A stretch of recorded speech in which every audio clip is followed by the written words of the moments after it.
दोस्तों हाजिर है एक होर रिपोर्ट लैके चैनल रितेश लखी अनप्लग दी अपनी अज दी इस रिपोर्ट विच मैं एक बार फिर गल करांगा पंजाब अते मध्य प्रदेश के उन्हां दो डबल मर्डर केसिस दा जिन्हां नूं अंजाम देण वाले दोहें शूटर गिरफ्तार किए जा चुके ने। फरीदकोट दा गुरप्रीत हरीनौ दा 9 अक्तूबर 2024 का मर्डर अते 7 नवंबर 2024 का यानी कि हुण तो 3 दिन पहला दा मर्डर जो कि होया डाबरा विखे जसवंत सिंह गिल दा। दोस्तों अज की इस रिपोर्ट में कुछ नवे वेरवे कुछ नवियां डिटेल्स ते काफी महत्वपूर्ण डिटेल्स है क्योंकि इस मॉड्यूल नूं हैंडल करने वाला अर्श डाला पिछले तकरीबन 14 दिनों तो इन कम्युनिकाडो मोड विच है। पॉसिबली उसनूं कैनेडा दे विच गिरफ्तार कर लिया गया है। आपां पहले इस उत्ते रिपोर्ट नशर कर चुके हैं। भारत दा मेन स्ट्रीम मीडिया इस वक्त अर्श डाला दी संभावित गिरफ्तारी उत्ते वध चढ़ के रिपोर्ट्स नशर करता पाया है, लेकिन अजे तक कोई भी कॉन्फर्मेशन कोई भी अजिहे तथ्य या दस्तावेज सामने नहीं आ रहे जिन्हां दी उड़ीक सानू पत्रकारां नूं इस वक्त अर्श डाला दी इस गिरफ्तारी के संबंध विच हो रही डेवलपमेंट्स नूं लैके है। सो आने वाली एक या दो रिपोर्टां दे विच मैं कुछ होर अजिही इन्फॉर्मेशन अर्श डाला दी उस पॉसिबल अरेस्ट बारे जरूर थोड़े नाल सांझी करांगा, लेकिन अज इस रिपोर्ट विच आपां फोकस करना है गुरप्रीत हरीनौ अते जसवंत गिल दे कातलां दे एक नवे हैंडलर जिसने अर्श डाला दी गैर मौजूदगी दे विच मध्य प्रदेश के डाबरा दी इस वारदात नूं 1 महीने बाद गुरप्रीत हरीनौ दी कतल तो अंजाम दवाया। दोस्तों सब तो पहला मैं कुछ और डिटेल्स थोड़े नाल सांझियां करांगा जो कि फरीदकोट पुलिस ने शेयर कीते ने। हालांकि तुसी होर मीडिया के जरिए सारी जानकारी हासिल कर सकते हो, कर चुके हो। फरीदकोट पुलिस की SSP डॉक्टर प्रज्ञा जैन ने अपनी प्रेस कॉन्फ्रेंस दे विच सारी डिटेल्स शेयर कीतियां ने। आप अपनी बीती रिपोर्ट दे विच तुहानूं सफाई दे नाल दसता सी अनमोलप्रीत अते नवमान जिसनूं नवजोत नीटू के नाम नालों आइडेंटिफाई किया गया है। नवजोत नीटू और अनमोलप्रीत सिंह तो इलावा बलबीर सिंह नाम का एक होर व्यक्ति जो कि रिश्ते विच नवजोत का भरा दस्या गया है उसनूं भी पंजाब पुलिस वालों गिरफ्तार किया गया है क्योंकि इस व्यक्ति के खाते विच विदेशों विचों फंड पाए गए यानी कि पैसा पाया गया जो कि उस कतलों की वारदातों के एवज विच आर्थिक इमदाद जिहड़ी इन्हां शूटर्स नूं एक लंबे समय तक भगौड़ा देने लई मुहैया करवाई जा रही सी। इन्हां दे फॉरन बेस्ड हैंडलर्स वालों उसका हिस्सा सी। सो इन्हां तिन्नां नूं गिरफ्तार कर लिया गया है। आपां जिक्र कीता सी अपनी रिपोर्ट विच कि काउंटर इंटैलीजेंस पंजाब वालों ऑपरेशन किया गया है, लेकिन जिहड़ी ऑफिशियल इन्फॉर्मेशन जारी की गई है पंजाब पुलिस वालों उन्हां दे DGP वालों उस मुताबक स्टेट स्पैशल ऑपरेशन सैल जो कि काउंटर इंटैलीजेंस का ही हिस्सा है, एंटी गैंगस्टर टास्क फोर्स अते फरीदकोट पुलिस के ऑपरेशन सांझे ऑपरेशन दे विच पंजाब दे मोहाली दे खरड़ इलाके तो इन्हां दोहें शूटर्स नूं अनमोलप्रीत अते नवजोत नीटू नूं गिरफ्तार किया गया है। पुलिस वालों सांझे किए गए वेरविਆਂ विच यह भी दस्सिया गया है कि गिरफ्तारी उपरंत इन्हां दोहां शूटर्स तो 2 अत सोफिस्टिकेटेड पिस्तौलां बरामद कीतियां गईयां ने। 30 बोर दी एक पिस्तौल अते 9mm दा जगाना पिस्टल इन्हां तो बरामद किया गया। हालांकि यह चीज क्लीयर नहीं की गई है, शायद किसी ने पूछा भी नहीं कि यही वो पिस्तौल ने जिन्हां दे नाल 9 अक्तूबर 2024 दी अते 7 नवंबर 2024 दीयां वारदातां गुरप्रीत हरीनौ अते जसवंत सिंह गिल दे कतल दीयां वारदातां नूं अंजाम इन्हां शूटर्स वल्लों दिता गया। ये सारियां गल्लां बातां जांच दा विषय लार्जर कॉन्सपीरेसी जो कि फरीदकोट के हरीनौ मर्डर केस दे विच जिसनूं पंजाब दे पुलिस मुखी ने मैंबर पार्लीमेंट अमृतपाल सिंह दे नाल जोड़िया सी, उस दे नाल जुड़ी हुई कोई गलबात भी पुलिस ने सांझी नहीं की है। लेकिन आपां अज दी इस रिपोर्ट दे विच गुरप्रीत हरीनौ दे उस कतल तो अगे वधदे होया डाबरा दे 7 नवंबर दे जसवंत सिंह गिल दे मर्डर उत्ते फोकस इस वास्ते भी करांगे क्योंकि एक तां कि ये मर्डर अवॉइडेबल सी, इसनूं रोकिया जा सकता सी, रोकिया जाना चाहिदा सी उस वक्त जदों कि पंजाब पुलिस दीयां वख-वख टीमां पब्बां भार सन, इन्हां शूटर्स दी हॉट चेज उत्ते सन कि ये डाबरे दे इंसीडेंट नूं रोकिया जा सकता सी। एक तां ये अहम सवाल है जो कि चुक्या जाना चाहिदा है, चुक्या जाना बनदा है। पंजाब पुलिस दे फरीदकोट पुलिस दे पुलिस मुखी दे दाविਆਂ ਦੇ ਮੁਤਾਬਕ 4 ਅਜਿਹੀਆਂ ਟਾਰਗੇਟਡ ਕਿਲਿੰਗ ਸਨ ਜਿਨ੍ਹਾਂ ਨੂੰ ਪੰਜਾਬ ਪੁਲਿਸ AGTF SSOC ਅਤੇ ਫਰੀਦਕੋਟ ਪੁਲਿਸ ਦੀ ਇਸ ਕਾਰਵਾਈ ਤੋਂ ਬਾਅਦ ਰੋਕਿਆ ਗਿਆ, ਟਾਲਿਆ ਗਿਆ ਹੈ। यानी कि 4 टारगेटेड किलिंग्स इन्हां वल्लों अंजाम दित्तियां जाणियां सन। 2 टारगेटेड किलिंग्स या कॉन्ट्रैक्चुअल किलिंग्स तां इन्हां ने पहलां ही अंजाम दे दित्तियां 1 महीने के वक्फे दौरान, जिस दौरान सब तो अहम जिहड़ी गल मैनूं समझ विच आंदी है ते जो अज दी अपनी इस रिपोर्ट का मैं केंद्री विशा बिंदु बनाना चाहना वो ये है कि इन्हां तमाम दिनां दौरान इन्हां शूटर्स का, इन्हां हमलावरां का हैंडलर बदल गया। ਹੁਣ ਇਹ ਗੱਲ ਤਾਂ ਕਲੀਅਰ ਹੋ ਚੁੱਕੀ ਹੈ ਕਿ ਗੈਂਗਸਟਰ ਅਰਸ਼ਦੀਪ ਡਾਲਾ ਪਿਛਲੇ 2 ਹਫ਼ਤਿਆਂ ਤੋਂ ਕਿਸੇ ਦੇ ਨਾਲ ਵੀ ਸੰਪਰਕ ਵਿੱਚ, ਰਾਬਤੇ ਵਿੱਚ ਨਹੀਂ ਹੈ। ਨਾ ਤਾਂ ਉਹ ਕੇਸਵਾਰ ਜੋ ਕਿ ਗਾਹੇ ਬਗਾਹੇ ਉਸਦੇ ਸੰਪਰਕ ਵਿੱਚ ਆਉਂਦੇ ਰਹਿੰਦੇ ਨੇ, ਤੇ ਨਾ ਹੀ ਉਹ ਅਪਰਾਧਿਕ ਅੰਸਰ ਜੋ ਕਿ ਉਸ ਦੇ ਨਾਲ ਲਿੰਕਡ ਹੋ ਸਕਦੇ ਨੇ, ਉਹਨਾਂ ਦਾ ਰਾਬਤਾ ਅਰਸ਼ ਡਾਲੇ ਦੇ ਨਾਲ ਹੋ ਸਕਿਆ ਹੈ। ਗੁਰਪ੍ਰੀਤ ਹਰੀਨੌ ਦੇ ਕਤਲ ਦੀ ਵਾਰਦਾਤ ਦੇ ਵਿੱਚ ਅਰਸ਼ ਡਾਲਾ ਦਾ ਨਾਂ 18 ਅਕਤੂਬਰ ਨੂੰ ਪੰਜਾਬ ਦੇ ਡੀਜੀਪੀ ਦੇ ਖੁਲਾਸਿਆਂ ਤੋਂ ਬਾਅਦ ਉੱਭਰਦਾ ਹੈ। ਇਸ ਤੋਂ ਕੁਝ ਹੀ ਘੰਟੇ ਬਾਅਦ ਅਰਸ਼ ਡਾਲੇ ਨੇ ਇਸ ਵਾਰਦਾਤ ਦੀ ਜ਼ਿੰਮੇਵਾਰੀ ਨੂੰ ਕਬੂਲ ਲਿਆ। ਅਗਲੇ 8 ਤੋਂ 10 ਦਿਨਾਂ ਦੌਰਾਨ ਇੱਕ ਹਾਈਪਰ ਐਕਟਿਵ ਮੋਡ ਦੇ ਵਿੱਚ ਅਰਸ਼ ਡਾਲਾ ਰਹਿੰਦਾ ਹੈ। ਇਹ ਤੁਹਾਨੂੰ ਦੱਸਣਾ ਜ਼ਰੂਰੀ ਹੈ। ਫਰੀਦਕੋਟ ਤੇ ਪੰਜਾਬ ਪੁਲਿਸ ਦੀ ਜਿਹੜੀ ਇਨਵੈਸਟੀਗੇਸ਼ਨ ਇਹਨਾਂ ਸ਼ੂਟਰਸ ਦੀ ਗ੍ਰਿਫਤਾਰੀ ਤੋਂ ਬਾਅਦ ਸਾਹਮਣੇ ਆਈ ਹੈ, ਉਸ ਮੁਤਾਬਕ 18 ਅਕਤੂਬਰ ਨੂੰ ਮੋਹਾਲੀ ਜ਼ਿਲ੍ਹੇ ਦੇ ਜ਼ੀਰਕਪੁਰ ਇਲਾਕੇ ਦੇ ਵਿੱਚ ਇੱਕ ਕਾਰੋਬਾਰੀ ਦੇ ਘਰ ਦੇ ਬਾਹਰ ਜਾਂ ਸ਼ਾਇਦ ਉਸਦੀ ਦੁਕਾਨ ਦੇ ਬਾਹਰ ਪੋਸਟਰ ਅਰਸ਼ਦੀਪ ਡਾਲੇ ਦੇ ਲਾ ਕੇ ਹਵਾ ਦੇ ਵਿੱਚ ਗੋਲੀਆਂ ਚਲਾ ਕੇ ਉਸ ਨੂੰ ਡਰਾਉਣ ਦੀ, ਉਸ ਤੋਂ ਰੰਗਦਾਰੀ ਵਸੂਲਣ ਦੀ ਕੋਸ਼ਿਸ਼ ਇਸੇ ਹਿੱਟ ਸਕੁਆਡ ਵੱਲੋਂ ਕੀਤੀ ਗਈ ਸੀ। ਸੋ ਅਰਸ਼ਦੀਪ ਡਾਲਾ 18-19 ਅਕਤੂਬਰ ਤੋਂ ਬਾਅਦ ਹਾਈਪਰ ਐਕਟਿਵ ਮੋਡ ਦੇ ਵਿੱਚ ਸੀ, ਲੇਕਿਨ 28 ਅਕਤੂਬਰ ਤੋਂ ਬਾਅਦ ਇੱਕ ਰੇਡੀਓ ਸਾਇਲੈਂਸ ਉਸ ਵੱਲੋਂ ਦੇਖੀ ਗਈ ਜੋ ਕਿ ਉਸ ਦੇ ਕੈਨੇਡਾ ਦੀ ਹਿਰਾਸਤ ਵਿੱਚ ਆਉਣ ਕਾਰਨ ਸੰਭਵ ਹੋਈ ਹੋ ਸਕਦੀ ਹੈ। ਲੇਕਿਨ ਦੋਸਤੋ, ਇਸ ਦੌਰਾਨ ਕੀ ਹੋਇਆ? ਜਿਹੜਾ ਵੀ ਕ੍ਰਿਮੀਨਲ ਸਿੰਡੀਕੇਟ ਇਹਨਾਂ ਟਾਰਗੇਟਡ ਜਾਂ ਕੰਟਰੈਕਚੁਅਲ ਕਿਲਿੰਗਸ ਦੇ ਪਿੱਛੇ ਕੰਮ ਕਰਦਾ ਪਿਆ ਹੈ, ਉਸ ਦੇ ਇੱਕ ਨਵੇਂ ਹੈਂਡਲਰ ਦਾ ਚਿਹਰਾ ਉੱਭਰਿਆ, ਤੇ ਇਹ ਚਿਹਰਾ ਹੁਣ ਤੋਂ ਕੁਝ ਹੀ ਘੰਟੇ ਪਹਿਲਾਂ ਸਾਹਮਣੇ ਆਇਆ ਹੈ। ਇਸ ਵਿਅਕਤੀ ਦਾ ਨਾਮ ਹੈ ਗੁਰਜੰਟ ਜੈਂਟਾ। ਗੁਰਜੰਟ ਜੈਂਟਾ, ਜਿਸ ਨੂੰ ਜੈਂਟਾ ਖਰੜ ਦੇ ਨਾਂ ਨਾਲੋਂ ਜਾਣਿਆ ਜਾਂਦਾ ਹੈ। ਇੱਥੇ ਆਪਾਂ ਯਾਦ ਕਰੀਏ, ਸਾਲ 2023 ਦੇ ਸ਼ੁਰੂਆਤੀ ਮਹੀਨਿਆਂ ਦੌਰਾਨ ਗੈਂਗਸਟਰ ਰਿੰਦੇ ਸੰਧੂ ਦੇ ਪਾਕਿਸਤਾਨ ਵਿੱਚ ਕੀਤੇ ਗਏ ਕਥਿਤ ਕਤਲ ਦੀਆਂ ਉਹ ਖਬਰਾਂ, ਜਦੋਂ ਕਿ ਕ੍ਰਿਮੀਨਲ ਗੈਂਗਸ ਵੱਲੋਂ, ਗੈਂਗਸਟਰਾਂ ਵੱਲੋਂ ਦਾਅਵੇ ਕੀਤੇ ਗਏ ਕਿ ਰਿੰਦੇ ਸੰਧੂ ਦਾ ਕਤਲ ਉਹਨਾਂ ਵੱਲੋਂ ਕਰਵਾਇਆ ਗਿਆ ਹੈ। ਪਹਿਲੀ ਕਾਲ ਜੋ ਕਿ ਰਿੰਦੇ ਸੰਧੂ ਦੀ ਹੱਤਿਆ ਦੀ ਜ਼ਿੰਮੇਵਾਰੀ ਲੈਣ ਲਈ ਕੀਤੀ ਗਈ, ਮੈਨੂੰ ਉਹ ਕਾਲ ਕੀਤੀ ਗਈ, ਉਹ ਸੀ ਗੁਰਜੰਟ ਜੈਂਟੇ ਵੱਲੋਂ। ਹੁਣ ਉਹ ਗੁਰਜੰਟ ਜੈਂਟਾ ਸੀ ਜਾਂ ਨਹੀਂ ਸੀ, ਲੇਕਿਨ ਬਾਅਦ ਦੇ ਵਿੱਚ ਕੁਝ ਗੈਂਗਸਟਰਸ ਦੀ ਕਾਨਫਰੰਸ ਕਾਲ ਦੇ ਵਿੱਚ ਗੁਰਜੰਟ ਜੈਂਟਾ ਨੇ ਦਾਅਵਾ ਕੀਤਾ ਕਿ ਉਸਨੇ ਮੈਨੂੰ ਕਦੇ ਕਾਲ ਨਹੀਂ ਲਾਈ। ਇਸ ਗੁਰਜੰਟ ਜੈਂਟੇ ਦੀ ਉਸ ਪਹਿਲੀ ਕਾਲ ਤੋਂ 2 ਦਿਨ ਬਾਅਦ ਅਰਸ਼ਦੀਪ ਡਾਲੇ ਵੱਲੋਂ ਵੀ ਕਾਲ ਕੀਤੀ ਜਾਂਦੀ ਹੈ ਤੇ ਰਿੰਦੇ ਸੰਧੂ ਦੀ ਹੱਤਿਆ ਦੀ ਜਾਣਕਾਰੀ ਦੇ ਸਹੀ ਹੋਣ ਦਾ ਦਾਅਵਾ ਕੀਤਾ ਜਾਂਦਾ ਹੈ, ਕਿਉਂਕਿ ਉਹਨਾਂ ਦਿਨਾਂ ਦੌਰਾਨ ਜਿਹੜੀਆਂ ਰਿਪੋਰਟਾਂ ਬਣਾਈਆਂ ਗਈਆਂ, ਉਸ ਵਿੱਚ ਰਿੰਦੇ ਸੰਧੂ ਦੀ ਹੱਤਿਆ ਜਾਂ ਉਸ ਦੀ ਹੋ ਚੁੱਕੀ ਮੌਤ ਦੇ ਉੱਤੇ ਸਵਾਲ ਵੀ ਖੜੇ ਕੀਤੇ ਗਏ ਸਨ, ਜਿਨ੍ਹਾਂ ਨੂੰ ਕਾਊਂਟਰ ਕਰਨ ਦੀ ਕੋਸ਼ਿਸ਼ ਅਰਸ਼ਦੀਪ ਡਾਲਾ ਵੱਲੋਂ ਉਹਨਾਂ ਦਿਨਾਂ ਦੌਰਾਨ ਕੀਤੀ ਜਾ ਰਹੀ ਸੀ। ਸੋ ਇਹ ਬੈਕਗ੍ਰਾਉਂਡ ਹੈ, ਇਹ ਸੰਦਰਭ ਹੈ।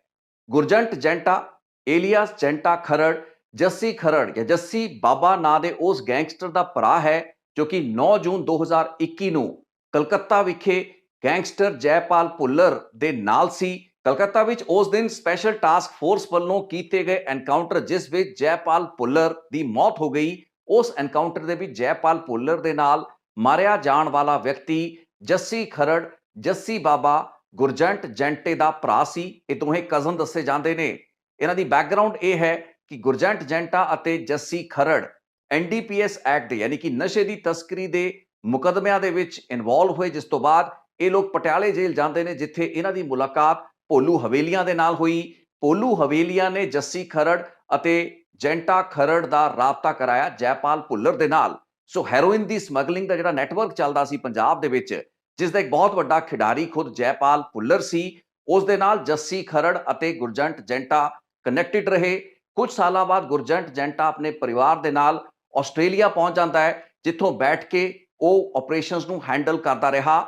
ਡਾਬਰਾ ਦੇ ਜਸਵੰਤ ਗਿੱਲ ਕਤਲकांड ਦੇ ਵਾਪਰਨ ਤੋਂ 2 ਦਿਨ ਬਾਅਦ ਅਤੇ ਇਸ ਵਾਰਦਾਤ ਦੇ ਦੋਹਾਂ ਸ਼ੂਟਰਸ ਨਵਜੋਤ ਨੀਟੂ ਅਤੇ ਅਨਮੋਲਪ੍ਰੀਤ ਦੀ ਗ੍ਰਿਫਤਾਰੀ ਦੇ ਤਕਰੀਬਨ 12 ਜਾਂ 14 ਘੰਟੇ ਬੀਤਣ ਤੋਂ ਬਾਅਦ ਜਿਹੜੀ ਸੋਸ਼ਲ ਮੀਡੀਆ ਪੋਸਟ ਪਾਈ ਗਈ ਗੁਰਜੰਟ ਜੈਂਟਾ ਖਰੜ ਵੱਲੋਂ, ਉਸ ਵਿੱਚ ਦਾਅਵਾ ਇਹ ਕੀਤਾ ਗਿਆ ਕਿ ਇਸ ਵਾਰਦਾਤ ਨੂੰ ਜੈਂਟੇ ਖਰੜ ਵੱਲੋਂ ਅੰਜਾਮ ਦਵਾਇਆ ਗਿਆ ਹੈ। ਇਸ ਵਾਰਦਾਤ ਦਾ ਹੈਂਡਲਰ ਉਹੀ ਹੈ। ਦੋਸਤੋ, ਹੋਏ ਇੱਕ ਬਹੁਤ ਹੀ ਵੱਡੀ ਡਿਵੈਲਪਮੈਂਟ ਸਮਝੀ ਜਾ ਸਕਦੀ ਹੈ। ਘੱਟੋ ਘੱਟ ਮੱਧ ਪ੍ਰਦੇਸ਼ ਪੁਲਿਸ ਜੋ ਕਿ ਇਸ ਮਾਮਲੇ ਦੀ ਇਨਵੈਸਟੀਗੇਸ਼ਨ ਕਰਦੀ ਪਈ ਹੈ, ਕਿਉਂਕਿ ਗੁਰਪ੍ਰੀਤ ਹਰੀਨੌ ਦੇ ਫਰੀਦਕੋਟ ਵਿਖੇ ਹੋਏ ਮਰਡਰ ਤੋਂ ਬਾਅਦ ਅਰਸ਼ਦੀਪ ਡਾਲਾ ਦੀ ਕੈਨੇਡਾ ਵਿੱਚ ਹੋਈ ਸੰਭਾਵਤ ਗ੍ਰਿਫਤਾਰੀ ਤੋਂ ਬਾਅਦ ਇਹਨਾਂ ਦੋਹੇ ਸ਼ੂਟਰਸ ਨੂੰ, ਹਿੱਟ ਸਕੁਆਡ ਨੂੰ ਹੈਂਡਲ ਗੁਰਜੰਟ ਜੈਂਟਾ ਖਰੜ ਆਸਟ੍ਰੇਲੀਆ ਤੋਂ ਬੈਠ ਕੇ ਕੀ ਕਰਦਾ ਪਿਆ ਹੈ, ਇਸ ਚੀਜ਼ ਦੀ ਸੰਭਾਵਨਾ ਕਾਫੀ ਜ਼ਿਆਦਾ ਸਮਝੀ ਜਾ ਸਕਦੀ ਹੈ।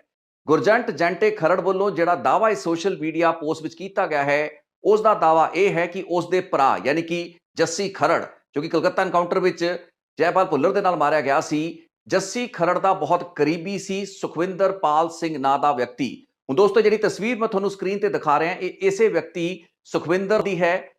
ਇੱਥੇ ਤੁਹਾਨੂੰ ਇਹ ਸਪਸ਼ਟ ਕਰ ਦਈਏ ਕਿ ਮੱਧ ਪ੍ਰਦੇਸ਼ ਦਾ ਇਹ ਇਲਾਕਾ ਪੰਜਾਬ ਦੇ ਕਈ ਨੋਟੋਰੀਅਸ ਕ੍ਰਿਮੀਨਲ, ਜਿਸ ਦੇ ਵਿੱਚ ਜੈਪਾਲ ਭੁੱਲਰ ਵੀ ਸੀ, ਜਿਸ ਦੇ ਵਿੱਚ ਭੋਲੂ ਹਵੇਲੀਆਂ ਵੀ ਸੀ ਤੇ ਜੱਸੀ ਖਰੜ ਯਾਨੀ ਕਿ ਜੱਸੀ ਬਾਬਾ ਵੀ ਸੀ, ਇਹਨਾਂ ਦੇ ਕਈ ਲਿੰਕੇजेस ਇਸ ਇਲਾਕੇ ਦੇ ਵਿੱਚ ਆਇਡੈਂਟੀਫਾਈ ਕੀਤੇ ਗਏ ਨੇ। ਤੁਹਾਨੂੰ ਯਾਦ ਹੋਵੇਗਾ ਪੰਜਾਬ ਵਿੱਚ ਜਗਰਾਉਂ ਵਿਖੇ 2 ਅਸਿਸਟੈਂਟ ਸਬ ਇੰਸਪੈਕਟਰਾਂ ਦਾ ਕਤਲ ਕਰਨ ਤੋਂ ਬਾਅਦ ਗੈਂਗਸਟਰ ਜੈਪਾਲ ਭੁੱਲਰ ਅਤੇ ਜੱਸੀ ਖਰੜ ਆਪਣੇ ਹੋਰ 2 ਸਾਥੀਆਂ ਦਰਸ਼ਨ ਅਤੇ ਬੱਬੀ ਦੇ ਨਾਲ ਫਰਾਰ ਹੋ ਜਾਂਦੇ ਨੇ, ਜਿਸ ਤੋਂ ਬਾਅਦ ਉਹ ਪਹਿਲਾਂ ਪਹੁੰਚਦੇ ਨੇ ਮੱਧ ਪ੍ਰਦੇਸ਼ ਡਾਬਰਾ ਦੇ ਇਸੇ ਇਲਾਕੇ ਦੇ ਵਿੱਚ। ਉਹਨਾਂ ਨੇ ਠਹਿਰ ਕੱਟੀ ਦਰਸ਼ਨ ਅਤੇ ਬੱਬੀ ਨੂੰ ਇੱਥੇ ਛੱਡਣ ਤੋਂ ਬਾਅਦ ਜੈਪਾਲ ਭੁੱਲਰ ਅਤੇ ਜੱਸੀ ਖਰੜ ਕੋਲਕਾਤਾ ਰਵਾਨਾ ਹੋ ਜਾਂਦੇ ਨੇ, ਜਿੱਥੇ ਫਾਈਨਲੀ ਉਹਨਾਂ ਦਾ ਐਨਕਾਊਂਟਰ ਜੂਨ 2021 ਦੌਰਾਨ ਕੀਤਾ ਗਿਆ। ਦਰਸ਼ਨ ਅਤੇ ਬੱਬੀ ਨੂੰ ਮੱਧ ਪ੍ਰਦੇਸ਼ ਦੇ ਇਸੇ ਇਲਾਕੇ ਡਾਬਰੇ ਤੋਂ ਗ੍ਰਿਫਤਾਰ ਕੀਤਾ ਗਿਆ ਸੀ। ਸੋ ਡਾਬਰੇ ਇਲਾਕੇ ਦੇ ਲੋਕਾਂ ਦੇ ਨਾਲ ਇਹਨਾਂ ਕ੍ਰਿਮੀਨਲਸ ਦੇ ਸੰਪਰਕ ਸੀ, ਇਹਨਾਂ ਦਾ ਕੰਟੈਕਟ ਸੀ। ਹੁਣ ਇੱਥੇ ਸਮਝਣ ਵਾਲੀ ਗੱਲ ਇਹ ਹੈ ਕਿ ਗੁਰਜੰਟ ਜੰਟਾ ਖਰੜ ਜਿਹੜਾ ਦਾਵਾ ਕਰ ਰਿਹਾ ਉਹ ਇਹ ਕਹਿ ਰਿਹਾ ਹੈ ਕਿ ਜੱਸੀ ਬਾਬਾ ਜਾਂ ਜੱਸੀ ਖਰੜ ਦਾ ਬਹੁਤ ਹੀ ਕਰੀਬੀ ਸਾਥੀ ਸੀ ਸੁਖਵਿੰਦਰ ਪਾਲ ਸਿੰਘ, ਉਹ ਵਿਅਕਤੀ ਜਿਸ ਦਾ ਕਤਲ ਜਸਵੰਤ ਸਿੰਘ ਗਿੱਲ ਨੇ 2016 ਵਿੱਚ ਕੀਤਾ। ਹੁਣ ਇਸ ਪੋਸਟ ਦੇ ਵਿੱਚ ਕੀਤੇ ਗਏ ਦਾਅਵਿਆਂ ਨੂੰ ਫੈਕਟ ਵੈਰੀਫਾਈ ਕਰਨ ਦੀ ਕੋਸ਼ਿਸ਼ ਮੈਂ ਆਪਣੇ ਪੱਧਰ ਉੱਤੇ ਵੀ ਕੀਤੀ, ਜਿਸ ਵਿੱਚ ਇਹ ਪਾਇਆ ਗਿਆ ਹੈ ਕਿ ਅਸਲ ਦੇ ਵਿੱਚ ਇਹ ਘਟਨਾ ਹੋਈ ਸੀ 2016 ਦੇ ਵਿੱਚ। ਸੁਖਵਿੰਦਰ ਨਾਂ ਦੇ ਵਿਅਕਤੀ ਦਾ ਕਤਲ ਕੀਤਾ ਜਾਂਦਾ ਹੈ ਜਸਵੰਤ ਸਿੰਘ ਗਿੱਲ ਵੱਲੋਂ। ਇਹ ਦੋਹੇ ਆਪਸ ਦੇ ਵਿੱਚ ਜਾਣ ਪਛਾਣ ਦੇ ਵਿੱਚ ਸਨ। ਜਸਵੰਤ ਸਿੰਘ ਗਿੱਲ ਕਿਸੇ ਵਜ੍ਹਾ ਤੋਂ ਉਸਦੇ ਘਰ ਜਾਂਦਾ ਹੈ, ਜਿਸ ਤੋਂ ਬਾਅਦ ਗੋਲੀਬਾਰੀ ਹੋਈ। ਉੱਥੇ ਜਸਵੰਤ ਸਿੰਘ ਗਿੱਲ ਨੇ ਸੁਖਵਿੰਦਰ ਪਾਲ ਦਾ ਕਤਲ ਕਰਤਾ। ਗੋਲੀਆਂ ਉਸਦੇ ਮਾਪਿਆਂ ਨੂੰ ਵੀ ਲੱਗੀਆਂ, ਲੇਕਿਨ ਦੋਹਾਂ ਦੀ ਜਾਨ ਬਚ ਗਈ। ਇਸ ਤੋਂ 2 ਸਾਲ ਬਾਅਦ ਸਾਲ 2018 ਦੇ ਵਿੱਚ ਜਸਵੰਤ ਸਿੰਘ ਗਿੱਲ ਨੂੰ ਮੱਧ ਪ੍ਰਦੇਸ਼ ਦੀ ਅਦਾਲਤ ਨੇ ਉਮਰ ਕੈਦ ਦੀ ਸਜ਼ਾ ਸੁਣਾਈ, ਜਿਸ ਤੋਂ ਬਾਅਦ ਇੱਕ ਲੰਬੇ ਸਮੇਂ ਤੱਕ ਉਹ ਜੇਲ੍ਹ ਵਿੱਚ ਸੀ। ਇਸ ਦੌਰਾਨ ਛੁੱਟੀਆਂ ਕੱਟਣ ਲਈ ਯਾਨੀ ਕਿ ਪੈਰੋਲ ਉੱਤੇ ਉਹ ਕਈ ਵਾਰ ਬਾਹਰ ਆ ਚੁੱਕਿਆ ਸੀ। ਪਿਛਲੇ ਮਹੀਨੇ ਵੀ ਉਹ ਪੈਰੋਲ ਉੱਤੇ ਹੀ 15 ਦਿਨ ਲਈ ਬਾਹਰ ਆਉਂਦਾ ਹੈ। ਇਹਨਾਂ तमाम ਸਾਲਾਂ ਦੌਰਾਨ ਸਾਲ 2018 ਤੋਂ ਲੈ ਕੇ 2024 ਦਰਮਿਆਨ, ਇਨਫੈਕਟ 2021 ਦਾ ਸਾਲ ਜਦੋਂ ਐਨਕਾਊਂਟਰ ਦੇ ਵਿੱਚ ਨਿਊਟਰਲਾਈਜ਼ ਕੀਤਾ ਗਿਆ ਜੈਪਾਲ ਭੁੱਲਰ ਅਤੇ ਜੱਸੀ ਖਰੜ ਨੂੰ, ਉਸ ਸਾਲ ਤੱਕ, ਉਸ ਵਕਤ ਤੱਕ ਜੈਪਾਲ ਭੁੱਲਰ ਵੀ ਜੱਸੀ ਖਰੜ ਦੇ ਨਾਲ ਰਲ ਕੇ ਸੁਖਵਿੰਦਰ ਦਾ ਕਤਲ ਕਰਨਾ ਚਾਹੁੰਦਾ ਸੀ। ਜਿਹੜੀਆਂ ਵੀ ਪੈਰੋਲਾਂ ਜਾਂ ਛੁੱਟੀਆਂ ਉੱਤੇ ਉਸਨੇ ਬਾਹਰ ਆਣਾ ਸੀ, ਉਸ ਦੌਰਾਨ ਉਸ ਨੂੰ ਹਿੱਟ ਕਰਨ ਦੀ ਕੋਸ਼ਿਸ਼ ਕਰਨੀ ਸੀ।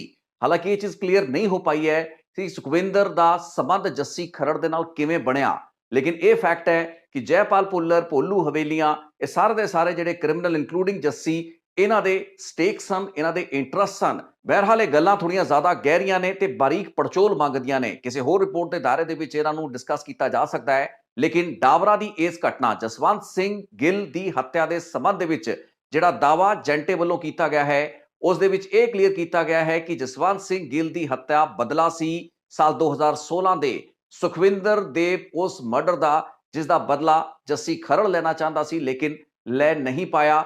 ਮੌਕਾ ਮਿਲਦਿਆਂ ਹੀ, ਪੈਰੋਲ ਉੱਤੇ ਬਾਹਰ ਆਉਂਦਿਆਂ ਹੀ ਜਸਵੰਤ ਸਿੰਘ ਗਿੱਲ ਨੂੰ 15 ਦਿਨਾਂ ਦੇ ਅੰਦਰ ਅੰਦਰ ਮਾਰਿਆ ਜਾਣਾ ਸੀ, ਜੋ ਕਿ ਮਾਰਤਾ ਗਿਆ। ਹੈਰਾਨੀ ਦੀ ਗੱਲ ਇਹ ਸੀ ਕਿ ਜਿਹੜੇ ਸ਼ੂਟਰ 1 ਮਹੀਨੇ ਪਹਿਲਾਂ ਪੰਜਾਬ ਦੇ ਵਿੱਚ ਐਡੀ ਵੱਡੀ ਵਾਰਦਾਤ ਨੂੰ ਅੰਜਾਮ ਦੇ ਚੁੱਕੇ ਸਨ, ਉਹਨਾਂ ਹੀ 2 ਸ਼ੂਟਰਸ ਨੂੰ ਗੁਰਜੰਟ ਜੰਟੇ ਨੇ ਵਰਤ ਕੇ ਇਸ ਕਿਲਿੰਗ ਨੂੰ ਅੰਜਾਮ ਦਵਾਇਆ। ਹੁਣ ਇਸ ਦੇ ਪਿੱਛੇ ਦਾ ਜਿਹੜਾ ਕੰਟਰੈਕਚੁਅਲ ਕਿਲਿੰਗ ਦਾ ਇੱਕ ਐਂਗਲ ਹੈ, ਉਸ ਚੀਜ਼ ਬਾਰੇ ਕਲੈਰਿਟੀ ਅਜੇ ਵੀ ਨਹੀਂ ਹੈ, ਕਿਉਂਕਿ ਮੈਂ ਆਪਣੀ ਪਿਛਲੀ ਰਿਪੋਰਟ ਵਿੱਚ ਜ਼ਿਕਰ ਕੀਤਾ ਸੀ ਕਿ ਪਰਿਵਾਰ ਨੇ, ਯਾਨੀ ਕਿ ਜਸਵੰਤ ਸਿੰਘ ਗਿੱਲ ਜੋ ਕਿ ਮ੍ਰਿਤਕ ਹੈ 7 ਨਵੰਬਰ ਦੀ ਇਸ ਵਾਰਦਾਤ ਦਾ, ਉਸਦੇ ਪਰਿਵਾਰ ਨੇ ਦਾਅਵਾ ਕੀਤਾ ਹੈ ਕਿ ਕੈਨੇਡਾ ਦੇ ਵਿੱਚ ਬੈਠਾ ਇੱਕ ਪਰਿਵਾਰ, ਉਹਨਾਂ ਦਾ ਇਸ਼ਾਰਾ ਇੱਕ ਸਤਪਾਲ ਸਿੰਘ ਨਾਂ ਦੇ ਵਿਅਕਤੀ ਦਾ ਹੈ, ਜੋ ਕਿ ਰਿਸ਼ਤੇ ਦੇ ਵਿੱਚ ਸੁਖਵਿੰਦਰ ਦਾ ਜਾਣਕਾਰ ਸੀ, ਉਸਦਾ ਰਿਸ਼ਤੇਦਾਰ ਸੀ। ਸਤਪਾਲ ਸਿੰਘ ਦੱਸਿਆ ਜਾਂਦਾ ਹੈ ਕੁਝ ਹਫ਼ਤੇ ਜਾਂ ਮਹੀਨੇ ਪਹਿਲਾਂ ਮੱਧ ਪ੍ਰਦੇਸ਼ ਡਾਬਰਾ ਇਲਾਕੇ ਵਿੱਚ ਆਇਆ ਸੀ ਤੇ ਜਸਵੰਤ ਸਿੰਘ ਗਿੱਲ ਦੇ ਪਰਿਵਾਰ ਨੇ ਦੂਸ਼ਣ ਇਹ ਲਾਏ ਨੇ ਕਿ ਕੈਨੇਡਾ ਆਧਾਰਿਤ ਇਸ ਸਤਪਾਲ ਸਿੰਘ ਨੇ ਹੀ ਜਸਵੰਤ ਸਿੰਘ ਗਿੱਲ ਦੀ ਹੱਤਿਆ ਕਰਵਾਈ ਹੋ ਸਕਦੀ ਹੈ। ਹੁਣ ਸਤਪਾਲ ਦਾ ਐਂਗਲ ਸੁਖਵਿੰਦਰ ਪਾਲ ਦੇ ਕਤਲ ਦੇ ਬਦਲੇ ਦੀ ਇਸ ਕਾਰਵਾਈ, ਜੋ ਕਿ ਗੁਰਜੰਟ ਜੰਟਾ ਵੱਲੋਂ ਕਰਵਾਏ ਜਾਂਦਾ ਦਾਅਵਾ ਕੀਤਾ ਜਾ ਰਿਹਾ, ਉਸ ਦੇ ਨਾਲ ਕਿਵੇਂ ਕਨੈਕਟ ਹੁੰਦਾ ਹੈ, ਇਹ ਗਹਿਰੀ ਤਫਤੀਸ਼ ਤੇ ਇਨਵੈਸਟੀਗੇਸ਼ਨ ਦਾ ਵਿਸ਼ਾ ਹੈ।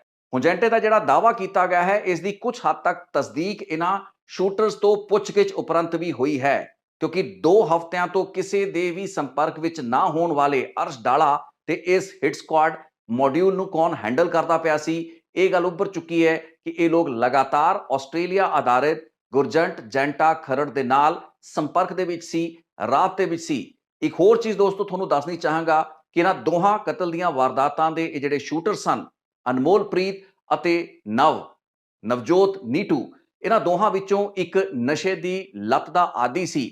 ਜ਼ਿਆਦਾ ਲੰਬੇ ਸਮੇਂ ਤੱਕ ਇਹ ਪੰਜਾਬ ਪੁਲਿਸ ਨੂੰ ਗੱਚਾ ਨਹੀਂ ਸੀ ਦੇ ਸਕਦੇ, ਧੋਖਾ ਨਹੀਂ ਸੀ ਦੇ ਸਕਦੇ, ਉਸ ਤੋਂ ਬਚ ਨਹੀਂ ਸਕਦੇ। ਹੁਣ ਜਿਵੇਂ ਕਿ ਫਰੀਦਕੋਟ ਦੀ ਐਸਐਸਪੀ ਡਾਕਟਰ ਪ੍ਰਗਿਆ ਜੈਨ ਨੇ ਮੀਡੀਆ ਬਰੀਫਿੰਗ ਦੇ ਵਿੱਚ ਜਾਣਕਾਰੀ ਦਿੱਤੀ। ਫਰੀਦਕੋਟ ਦੀ ਵਾਰਦਾਤ ਹਰੀਨੌ ਕਤਲ ਨੂੰ ਅੰਜਾਮ ਦੇਣ ਤੋਂ ਬਾਅਦ ਇਹ ਲੋਕ ਪੰਜਾਬ ਦੇ ਕਈ ਜ਼ਿਲ੍ਹਿਆਂ ਦੇ ਵਿੱਚ ਮੂਵਮੈਂਟ ਦੇ ਵਿੱਚ ਰਹੇ, ਡਾਇਨਾਮਿਕ ਰਹੇ, ਸਟੈਟਿਕ ਨਹੀਂ ਰਹੇ। ਇਹ ਲੋਕ ਸਭ ਤੋਂ ਪਹਿਲਾਂ ਫਰੀਦਕੋਟ ਤੋਂ ਇੱਕ ਸ਼ਾਇਦ ਬੱਸ ਦੇ ਵਿੱਚ ਬੈਠ ਕੇ ਅੰਮ੍ਰਿਤਸਰ ਰਵਾਨਾ ਹੁੰਦੇ ਨੇ। ਉਸ ਤੋਂ ਬਾਅਦ ਇਹਨਾਂ ਦੀਆਂ ਕਈ ਲੋਕੇਸ਼ਨਾਂ ਬਦਲੀਆਂ, ਨਵਾਂ ਸ਼ਹਿਰ ਜ਼ਿਲ੍ਹਾ, ਮੋਹਾਲੀ ਜ਼ਿਲ੍ਹਾ, ਜ਼ੀਰਕਪੁਰ ਤੇ ਅਲੱਗ-ਅਲੱਗ ਲੋਕੇਸ਼ਨਾਂ ਦੇ ਉੱਤੇ ਇਹਨਾਂ ਦੀਆਂ ਠਹਿਰਾਂ ਸਨ। ਜਿਸ ਤੋਂ ਬਾਅਦ ਇਹ ਦੱਸਿਆ ਜਾਂਦਾ ਹੈ ਵਿੱਚ ਥੋੜੇ ਸਮੇਂ ਲਈ ਹਿਮਾਚਲ ਵੀ ਗਏ। ਫਾਈਨਲੀ ਮੱਧ ਪ੍ਰਦੇਸ਼ ਦੇ ਗਵਾਲੀਅਰ ਇਲਾਕੇ ਵਿੱਚ ਜਾ ਕੇ ਇਹਨਾਂ ਨੇ ਇੱਕ ਹੋਰ ਗੰਭੀਰ ਅਪਰਾਧਿਕ ਵਾਰਦਾਤ ਨੂੰ ਅੰਜਾਮ ਦਿੱਤਾ। ਫਰੀਦਕੋਟ ਦੀ ਹਰੀਨੌ ਕਤਲ ਦੀ ਵਾਰਦਾਤ ਤੋਂ ਪਹਿਲਾਂ ਦੱਸਿਆ ਜਾਂਦਾ ਹੈ ਕਿ ਇੱਕ ਸਪਲੈਂਡਰ ਮੋਟਰਸਾਈਕਲ ਉੱਤੇ ਸਵਾਰ ਹੋ ਕੇ ਇਹ ਲੋਕ ਮਾਨਸੇ ਜਾਂ ਬਰਨਾਲੇ ਵਾਲੇ ਪਾਸਿਓਂ ਡਾਇਰੈਕਟਲੀ ਹਰੀਨੌ ਪਿੰਡ ਵਿੱਚ ਪਹੁੰਚੇ, ਜਿੱਥੇ ਗੁਰਪ੍ਰੀਤ ਹਰੀਨੌ ਨੂੰ ਇਹਨਾਂ ਨੇ ਟਾਰਗੇਟ ਕੀਤਾ। ਇਹ ਸੋਸ਼ਲ ਮੀਡੀਆ ਪੋਸਟ ਤੋਂ ਬਾਅਦ ਗੁਰਜੰਟ ਜੈਂਟੇ ਖਰੜ ਦਾ ਨਾਂ ਉਸ ਹੈਂਡਲਰ ਵਜੋਂ ਉੱਭਰਿਆ ਹੈ ਜਿਸ ਨੇ ਇਹਨਾਂ ਸ਼ੂਟਰਸ ਨੂੰ ਅਰਸ਼ ਡਾਲੇ ਦੀ ਗੈਰ ਹਾਜ਼ਰੀ ਦੇ ਵਿੱਚ ਵੀ ਤੋਰੀ ਹੀ ਨਹੀਂ ਰੱਖਿਆ, ਬਲਕਿ Punjab police, AGTF, counter intelligence, SSOC, Faridkot police ਦੇ ਮੁਲਾਜ਼ਮਾਂ ਦੀਆਂ ਨਜ਼ਰਾਂ ਤੋਂ ਬਚਦੇ ਬਚਾਉਂਦੇ ਇਹਨਾਂ ਨੂੰ ਮੱਧ ਪ੍ਰਦੇਸ਼ ਦੇ ਵਿੱਚ ਭੇਜ ਕੇ ਇੱਕ ਹੋਰ ਟਾਰਗੇਟਡ ਜਾਂ ਕੰਟਰੈਕਚੁਅਲ ਕਿਲਿੰਗ ਨੂੰ ਅੰਜਾਮ ਦਿੱਤਾ। ਸੋ ਦੋਸਤੋ, ਗੁਰਜੰਟ ਜੈਂਟਾ ਇਸ ਵਕਤ Punjab police the person of interest ਹੋਣਾ ਚਾਹੀਦਾ ਹੈ। ਇਸ ਦੀ ਲੋਕੇਸ਼ਨ ਆਸਟ੍ਰੇਲੀਆ ਐਡੀਲੇਡ ਦੇ ਇਲਾਕੇ ਵਿੱਚ ਦੱਸੀ ਜਾਂਦੀ ਹੈ। ਪਿਛਲੇ तमाम ਸਾਲਾਂ ਦੌਰਾਨ ਅਰਸ਼ ਡਾਲੇ ਦੇ ਨਾਲ ਗੁਰਜੰਟ ਜੈਂਟਾ ਬਹੁਤ ਹੀ ਨੇੜਤਾ ਤੋਂ ਜੁੜਿਆ ਵੀ ਰਿਹਾ ਹੈ। ਵਿਰੋਧੀ ਗੈਂਗਸ ਦੇ ਨਾਲ ਇਹਨਾਂ ਦੋਹਾਂ ਨੇ, ਖਾਸ ਕਰਕੇ ਉਸ ਵਕਤ ਜਦੋਂ ਰਿੰਦੇ ਸੰਧੂ ਦੀ ਕਥਿਤ ਹੱਤਿਆ ਦੀ ਗੱਲਬਾਤ ਜਾਂ ਉਸ ਵਾਰਦਾਤ ਦੀ ਜ਼ਿੰਮੇਵਾਰੀ ਇਹਨਾਂ ਵੱਲੋਂ ਲਈ ਗਈ, ਉਸ ਵਕਤ ਇਹਨਾਂ ਦਾ ਸਿੱਧਾ ਟਾਕਰਾ ਗੋਲਡੀ ਬਰਾੜ ਜਾਂ ਲੰਡੇ ਹਰੀਕੇ ਦੇ ਨਾਲ ਵੀ ਰਿਹਾ। ਸੋ ਅਰਸ਼ ਡਾਲਾ ਉਹ ਗੈਂਗਸਟਰ, ਉਹ ਕ੍ਰਿਮੀਨਲ ਜੋ ਕਿ 18-19 ਅਕਤੂਬਰ ਤੋਂ ਬਾਅਦ ਗੁਰਪ੍ਰੀਤ ਹਰੀਨੌ ਦੇ ਕਤਲ ਦੀ ਵਾਰਦਾਤ ਦੇ ਵਿੱਚ ਉੱਭਰਦਾ ਹੈ, ਉਸ ਦੀ ਜ਼ਿੰਮੇਵਾਰੀ ਕਬੂਲਦਾ ਹੈ ਤੇ ਡਾਵਰੇ ਦੀ ਇਸ ਵਾਰਦਾਤ ਦੀ ਜ਼ਿੰਮੇਵਾਰੀ ਗੁਰਜੰਟ ਜੈਂਟਾ ਲੈਂਦਾ ਹੈ। ਇਹਨਾਂ ਦੇ ਪਿੱਛੇ ਹੋਰ ਕਿਹੜੇ ਸਾਜ਼ਿਸ਼ ਘਾੜੇ ਹੋ ਸਕਦੇ ਹੈ? ਮੈਂ ਨਹੀਂ ਮੰਨਦਾ ਕਿ ਗੱਲ ਸਿਰਫ ਅਰਸ਼ ਡਾਲੇ ਅਤੇ ਗੁਰਜੰਟ ਜੈਂਟੇ ਤੱਕ ਹੀ ਸੀਮਿਤ ਹੈ। ਚਾਹੇ ਹਰੀਨੌ ਦਾ ਕਤਲ ਹੋਵੇ, ਚਾਹੇ ਕਤਲ ਹੋਵੇ ਜਸਵੰਤ ਸਿੰਘ ਗਿੱਲ ਦਾ। ਜਸਵੰਤ ਸਿੰਘ ਗਿੱਲ ਨੂੰ ਇੱਕ ਜਵਾਬੀ ਕਾਰਵਾਈ, ਇੱਕ ਰੰਜਿਸ਼ ਦੇ ਕਾਰਨ ਕੀਤਾ ਗਿਆ ਕਤਲ ਮੰਨਿਆ ਜਾ ਸਕਦਾ ਹੈ, ਲੇਕਿਨ ਗੁਰਪ੍ਰੀਤ ਹਰੀਨੌ ਦਾ ਕਤਲ ਇੱਕ ਸੋਚੀ ਸਮਝੀ ਸਾਜ਼ਿਸ਼ ਸੀ। ਇਸ ਦੇ ਪਿੱਛੇ ਦੀ ਕੀ ਗਹਿਰਾਈ ਹੈ, ਅਰਸ਼ ਡਾਲੇ ਅਤੇ ਗੁਰਜੰਟ ਜੈਂਟੇ ਪਿੱਛੇ ਹੋਰ ਕਿਹੜੀਆਂ ਤਾਕਤਾਂ, ਹੋਰ ਕਿਹੜੇ ਅੰਸਰ ਕੰਮ ਕਰ ਰਹੇ ਹੋ ਸਕਦੇ ਨੇ, ਇਸ ਨੂੰ ਅਜੇ ਵੀ ਇਨਵੈਸਟੀਗੇਟ ਕੀਤਾ ਜਾਣਾ ਬਾਕੀ ਹੈ। ਹੱਤਿਆਰੇ ਗਿਰਫਤ ਵਿੱਚ ਆ ਚੁੱਕੇ ਨੇ, ਲੇਕਿਨ ਸਾਥੀਓ, ਜਿਵੇਂ ਕਿ ਮੈਂ ਆਪਣੀ ਪਿਛਲੀ ਰਿਪੋਰਟ ਵਿੱਚ ਜ਼ਿਕਰ ਕੀਤਾ ਸੀ ਕਿ ਪੁਲਿਸ ਜਾਂ ਜਾਂਚ ਏਜੰਸੀਆਂ ਦੀ ਕਾਰਵਾਈ ਸਿਰਫ ਅਜਿਹੇ ਕ੍ਰਿਮੀਨਲਸ ਦੀ ਧਰ ਪਕੜ ਤੱਕ ਹੀ ਸੀਮਿਤ ਨਹੀਂ ਰਹਿਣੀ ਚਾਹੀਦੀ। ਪੁਲਿਸਿੰਗ ਦਾ ਇੱਕ ਬਹੁਤ ਹੀ ਮਹੱਤਵਪੂਰਨ ਪੱਖ ਹੈ ਪ੍ਰੀਵੈਂਸ਼ਨ। ਆਪਾਂ ਇੱਕ ਰਿਪੋਰਟ ਦੇ ਦਾਇਰੇ ਦੇ ਵਿੱਚ ਕਈ ਪੀਸ ਦੀ ਗੱਲ ਕੀਤੀ ਸੀ, ਉਸ ਦੇ ਵਿੱਚ ਪ੍ਰੀਵੈਂਸ਼ਨ ਆਫ ਕ੍ਰਾਈਮ ਇੱਕ ਬਹੁਤ ਹੀ ਇੰਪੋਰਟੈਂਟ ਫੈਕਟ ਹੈ। ਪੰਜਾਬ ਪੁਲਿਸ ਅੱਜ ਦਾਅਵਾ ਤੈਅ ਕਰ ਰਹੀ ਹੈ ਕਿ ਉਹਨਾਂ ਨੇ 4 ਟਾਰਗੇਟਡ ਕਿਲਿੰਗਸ ਨੂੰ ਹੋਣ ਤੋਂ ਬਚਾਇਆ ਹੈ। ਹਾਲਾਂਕਿ ਵੇਰਵੇ ਨਹੀਂ ਦਿੱਤੇ ਗਏ ਕਿ 4 ਹੋਰ ਕਿਹੜੇ ਟਾਰਗੇਟਡ ਹਿਟਸ ਜਾਂ ਮਰਡਰ ਕੀਤੇ ਜਾਣੇ ਸੀ ਇਹਨਾਂ ਵੱਲੋਂ, ਇਹਨਾਂ ਸ਼ੂਟਰਸ ਵੱਲੋਂ, ਲੇਕਿਨ 2 ਟਾਰਗੇਟਡ ਕਿਲਿੰਗਸ ਨੂੰ ਪੰਜਾਬ ਪੁਲਿਸ ਰੋਕਣ ਦੇ ਵਿੱਚ ਵੀ ਨਾਕਾਮਯਾਬ ਰਹੀ ਹੈ। 24, 48 ਜਾਂ 72 ਘੰਟਿਆਂ ਜਾਂ ਕੁਝ ਦਿਨਾਂ ਦੇ ਵਿੱਚ ਅਜਿਹੇ ਸ਼ੂਟਰਾਂ ਨੂੰ ਗ੍ਰਿਫਤਾਰ ਕਰਨਾ ਸ਼ਾਇਦ ਪ੍ਰਾਪਤੀ ਤਾਂ ਹੈ, ਲੇਕਿਨ ਓਡੀ ਵੱਡੀ ਪ੍ਰਾਪਤੀ ਨਹੀਂ ਜਿੱਡੀ ਵੱਡੀ ਪ੍ਰਾਪਤੀ ਇਹਨਾਂ ਵਾਰਦਾਤਾਂ ਨੂੰ ਟਾਲਣਾ ਹੋ ਸਕਦਾ ਹੈ। ਜਿਵੇਂ ਕਿ ਇਸ ਕੇਸ ਦੇ ਵਿੱਚ ਪੰਜਾਬ ਪੁਲਿਸ ਦਾ ਦਾਅਵਾ ਹੈ ਕਿ 4 ਟਾਰਗੇਟਡ ਕਿਲਿੰਗਸ ਹੋਣ ਤੋਂ ਉਹਨਾਂ ਨੇ ਰੋਕ ਲਈਆਂ ਨੇ। ਸੋ ਜੇ ਵਾਕਈ ਉਹਨਾਂ ਨੇ ਟਾਰਗੇਟਡ ਕਿਲਿੰਗਸ ਨੂੰ ਰੋਕਿਆ, ਉਹ ਵਧਾਈ ਦੇ ਪਾਤਰ ਇਸ ਵਾਸਤੇ ਜ਼ਿਆਦਾ ਨੇ ਕਿ ਉਹਨਾਂ ਨੇ ਭਵਿੱਖ ਵਿੱਚ ਹੋਣ ਵਾਲੀਆਂ ਅਪਰਾਧਿਕ ਘਟਨਾਵਾਂ, ਜਿਸ ਵਿੱਚ ਹੋਰ ਲੋਕਾਂ ਦੀ ਜਾਨਾਂ ਜਾਣੀਆਂ ਸੀ, ਕਤਲ ਹੋਣੇ ਸੀ, ਉਸ ਨੂੰ ਰੋਕ ਲਿਆ। ਇਸੇ ਨੋਟ ਦੇ ਉੱਤੇ ਮੈਂ ਆਪਣੀ ਰਿਪੋਰਟ ਨੂੰ ਇੱਥੇ ਰੋਕਾਂਗਾ। ਬਹੁਤ ਬਹੁਤ ਧੰਨਵਾਦ, ਸ਼ੁਕਰੀਆ। ਇੱਕ ਹੋਰ ਰਿਪੋਰਟ ਲੈ ਕੇ ਫੇਰ ਛੇਤੀ ਹੋਏਗੀ ਮੁਲਾਕਾਤ। Stay tune.